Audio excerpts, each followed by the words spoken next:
中国官方明知租界当局侵犯主权，但是这些地区经过租界筑路之后就异常繁荣，盗契税、宅地税、景物捐不在话下，令华界当局也有一笔丰富的收入，所以一只眼开一只眼闭，任由筑路，不予理睬。日久之后，这个越界筑路区就成为高档住宅区，住在那里的人一方面要缴租界的巡捕捐，一方面还要缴付华界的税捐。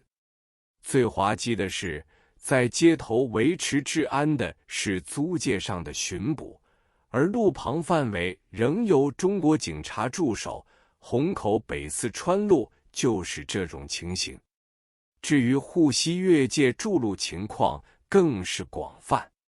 813战事一起，租界当局最着重防守租界中区，以静安寺为防守的终点，表面上将越界筑路置之不理，事实上还是不肯放弃，每隔数日还有警车巡视。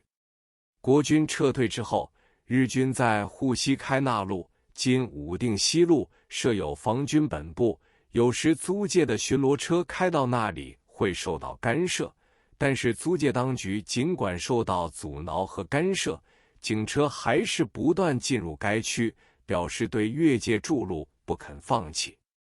这时，我有一个年轻的朋友叫潘志杰，他是圣约翰大学毕业生，他的叔父是英商洋行的买办潘成波，他的堂兄是潘志全，都是家私百万、声誉卓著的人物。可是潘志杰的父亲并没有钱，所以经济上常捉襟见肘。潘志杰大学毕业之后，郁郁不得志，常向叔父借钱，屡被叔父责骂，但是外界的人还以为潘志杰是一个世家子弟公子哥。潘志杰在交际方面非常活跃，我年轻时和他很合得来。他又当上了租界上的特别巡捕。所谓特别巡捕，是业余性的警察，凡是地方上有身价地位的子弟才能参加。他常常穿着一套华丽的警官制服，威风凛凛，招摇过市。日本人最初占领上海南市时，有一个神父到南市去办理救济善后工作，潘志杰当过这位神父的秘书，当然与日本军方渐有往来。后来他见到租界的警车进入沪西越界筑路区，时生纠葛，因此灵机一动，便进行3方面的活动。一方面向租界当局贡献意见，说是租界当局要保持越界筑路主权，应该设立一个沪西警局，由他来当局长，制服与租界警察的相同，那么以后警车出入就可通行无阻，平安无事，保持着租界警务还存在越界筑路区。潘志杰本是租界特别巡捕，对训练警员、组织警署都是熟手，租界当局表示同意。另一方面，他与日本军方接洽，就说沪西区幅员广泛，要有一个警察局才可以维持治安。日本军方也答应了，不过要在沪西警察局中安插向来在租界当警务的日籍人员，潘志杰也答应了。第3方面，他与傅小安接洽，他说越界筑路区是一个附属区域，他拟议中的沪西警察局要由市府委任，将来的收益以1/3贡献市府，傅小安也答应了。一天，沪西警察局成立，潘志杰改名潘达，警局设在沪西长宁路，他当了正局长，副局长是一个日本警官。沪西早就被上海人称作歹土，这时候他就签发几十张赌台执照，并勾结日方特务机关的小林，在短短的时间内，他成为红极一时的新贵。潘志杰和我同年，还有一位以写秋海棠小说成名的禽兽欧也是同年。我们在20岁左右时，常和摄影家林泽仓、画家胡伯祥结伴出游，彼此都有相当的交易。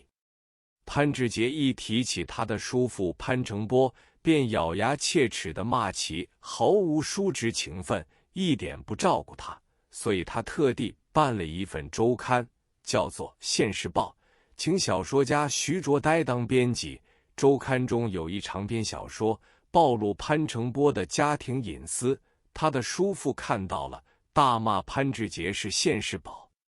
这本刊物亏耗极大，出了没有几期就停办了，而他和叔父就因为这本刊物结下了不解之仇。潘志杰生得英俊，面目清秀，平时衣着考究，所以女性很喜欢他。事实上，他的口袋中常常不明一文。有一次，潘志杰拉着我去给他父亲看病。那时他父亲住在新闸路一个很小的阁楼中，他父亲生的是伤寒，其实病势已很危笃。他的母亲只在床旁流泪，说潘志杰日夜不回家，天天在外边鬼混，一旦老头到了下来，连儿子都找不到。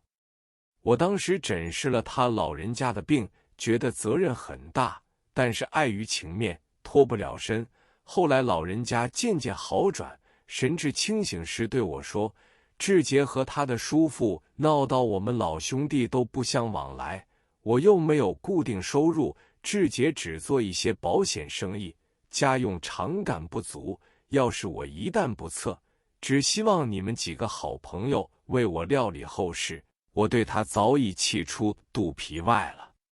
潘志杰和我们往来见书，813事端发生，连消息都不通。一天，禽兽欧来告诉我，长宁路沪西警察局局长潘达就是潘志杰，而且告诉我上面所说3方面接洽的情况。照禽兽欧的意思，想请他吃一次饭叙旧。